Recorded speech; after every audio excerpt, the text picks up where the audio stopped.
ఉందేమో కానీ బైబిల్ చెప్పినటువంటి వార్తలలో అసలు అబద్ధమే లేదు. ఎందుకంటే అది నిజం. ఇవన్నీ మానవులకు క్రీస్తుని నమ్మిన క్రైస్తవులు ప్రకటించాలనే ఆశతోనే దేవుడు ఈ బైబిల్లో 66వ పుస్తకంగా ముగిస్తూ ప్రకటన అని అనేసి అంతే చెప్పేయండి. ఇంకా ఆది కాండము ఇది చివరి పుస్తకము, ప్రకటన గ్రంథము.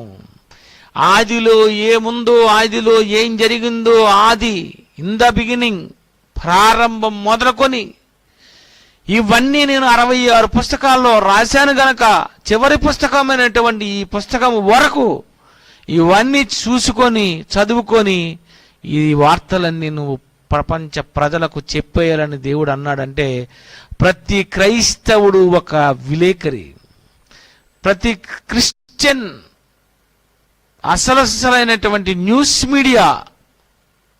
మనమే వార్తలు అందించవలసినటువంటి వాళ్ళము, మనమే నిజమైన వార్తలు అందించవలసిన వాళ్ళము, మనమే ఎలాంటి ఏ వార్త అయినా చెప్పగలిగిన వాళ్ళము.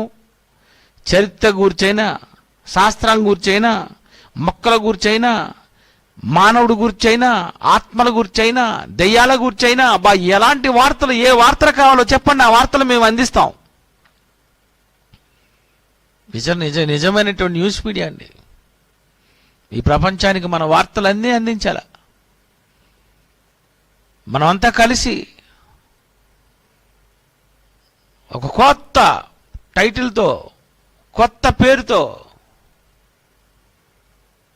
న్యూస్, నిజమైన న్యూస్, అసలైన న్యూస్, సత్యమైన న్యూస్, నార్త్, ఈస్ట్, వెస్ట్, సౌత్కి చెప్పవలసినటువంటి ఒరిజినల్ న్యూస్ అంటూ ఉంటుంది. ఒక్క మనం మాత్రమే చెప్పగలమండి. మన వార్త తిరిగిలేదు. మనం చెబితే ఎవడు కాదనలేడు. మన వార్తలకు ఆధారాలు ఉన్నాయి.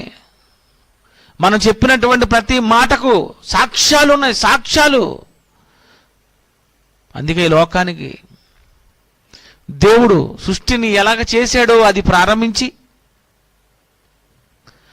మానవుడు మరణించిన తర్వాత ఏం జరుగుతుందో ఆ విషయమే ఈ ప్రపంచ ప్రజలకు దేవుడు అందించాలన్న ఆశతోనే వార్తలు అందించడానికి విలేకరులుగా ఒకరోజు దేవదూతల్ని వాడుకున్నాడు, గాబ్రియేల్ని వాడుకున్నాడు, మిఖాయేల్ని వాడుకున్నాడు. సమాచారం అందించేవాళ్ళు. వాళ్ళు సమాచారాలు అందించడానికి దేవదూతలైనటువంటి వాళ్ళను వాడుకుంటూ ఈ లోకానికి ఎలాంటి వార్త అందించారో లోకసువార్త 2వ అధ్యాయం 10వ వచనం.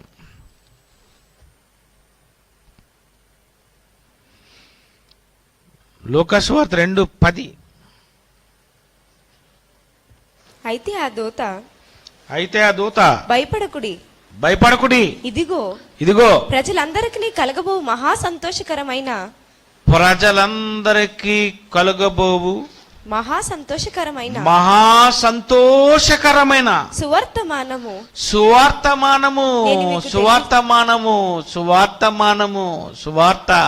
వార్త ప్రజలందరికీ ప్రపంచ ప్రజలందరికీ అందించవలసినటువంటి న్యూస్. ప్రతి మనిషికి పేరు పేరున తెలియవలసిన న్యూస్